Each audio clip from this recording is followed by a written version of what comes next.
Hi, I'm Todd Anderson. Today I want to show you how to install the Gator roll-up cover on this 2015 Ford F-150 5.5 foot bed. Let's go ahead and get started. All right, so I'm going to start with the passenger side rail. Now the way you can locate your passenger side rail is, first of all, it does not have a trigger latch on the back end. Your tension block is going to be facing towards the bulkhead.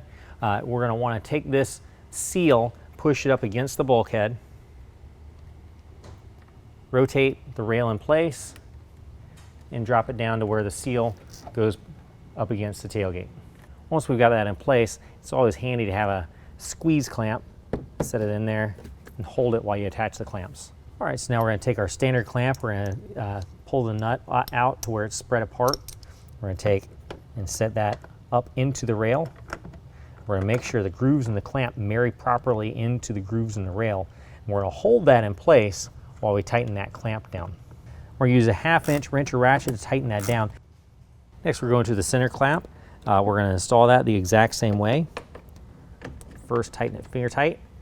Make sure also that your side seal is flush with the top of your bed caps. Tighten it down with the 1/2 inch and just be careful not to let it slip. And again, go ahead and check your seal. Make sure that it's level with the top of the bed cap and install the last clamp exactly the same as the front two. Repeat the same process on the opposite side. So next what we're going to do, we've got our tarp. The rubber seal side is going to be facing towards the cab. We're going to watch these bolts. These bolts are going to drop down into these oval holes. Rotate that down into place.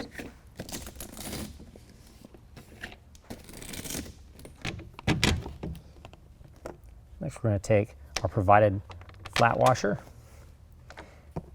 and then our nylock nut. We're going to thread that on finger tight. Do that on both sides.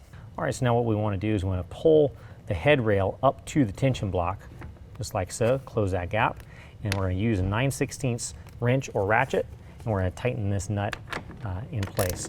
Now we don't want to over tighten this, we just want to get it to the point where it's making contact and is nice and snug, but we want to be able to adjust the tension so we don't want it over tight. Now we're going to repeat the same process on the other side as well. All right, now we're going to roll the cover back to the tailgate and test the operation, make sure everything's at the right tension. Well, that concludes the installation. If you have any questions, call the experts. We're here to help you out.